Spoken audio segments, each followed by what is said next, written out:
प्रिय मित्रों नमस्कार। मैं ओपी शर्मा ज्योतिषाचार्य नई विद्या ज्योतिष परामर्श केंद्र में आपका हार्दिक स्वागत करता हूँ। हमारे सभी मित्रों को बहुत बहुत सादर नमस्कार, सादर प्रणाम और जय श्री कृष्ण।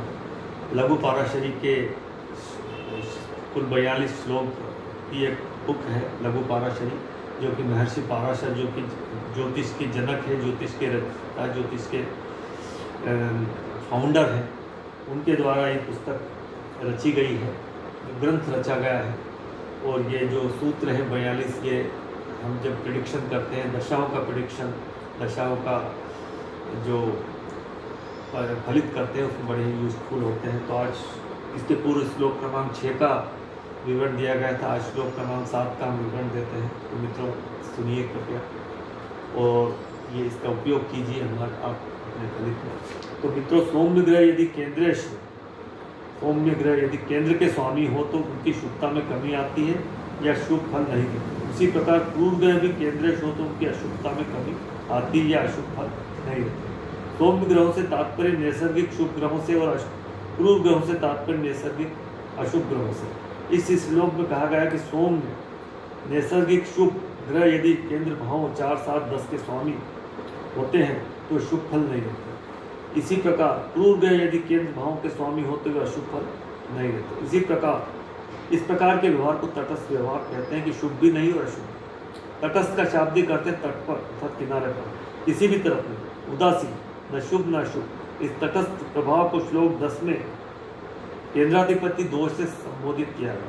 कृपया नोट करके इस श्लोक में लग्न को केंद्र भावों में सम्मिलित नहीं किया गया, त्रिकोण भाव माना गया है लग्न को, क्योंकि लग्न को श्लोक 6 में के अनुसार त्रिकोण में सम्मिलित किया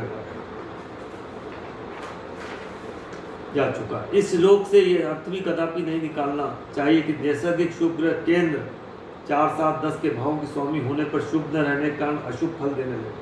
श्लोक में केवल यह कहा गया है कि वे शुभ फल नहीं देंगे, अर्थात वे तटस्थ व्यवहार करेंगे। इसी प्रकार नैसर्गिक अशुभ ग्रह केंद्र के स्वामी 4, 7, 10 के भाव के स्वामी होने पर अशुभ न रहने के कारण शुभ फल देने लगे, बल्कि वे भी तटस्थ व्यवहार ही करते। अशुभ ग्रहों की अशुभता कम हो जाती है और शुभ ग्रहों की शुभता में कमी होती है। श्लोक की अंतिम पंक्ति में कहा गया कि ये भावेश उत्तरोत्तर बली होते हैं। यह सूत्र श्लोक 6 और 7 दोनों की है।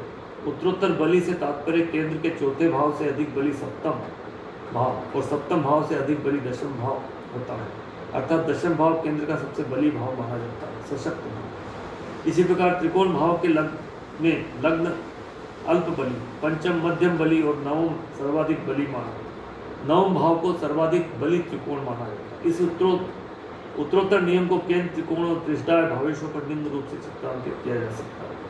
कुंडली में शुभ के लिए प्लस चिन्ह, अशुभ के लिए माइनस चिन्ह, तटस्थ के लिए किसी भी चिन्ह का प्रयोग नहीं किया गया। तो मित्रों, ये लघु पाराशरी का सूत्र क्रमांक श्लोक क्रमांक 7 का विवरण दिया गया है और इस तरह 42 सूत्रों का हमें विवरण देना है। और ये 42 सूत्र जब हम अच्छी तरह से कंठस्थ कर लेंगे कई बार पढ़ के, तो हमारा प्रेडिक्शन, दशाओं का प्रेडिक्शन, कुंडली का प्रेडिक्शन बहुत ही उत्कृष्ट होगा, बहुत ही एक्यूरेट होगा, ऐसी हम उम्मीद करते हैं। तो मित्रों, आपने ये वीडियो पूरा देखा, इसलिए मैं धन्यवाद देता हूँ।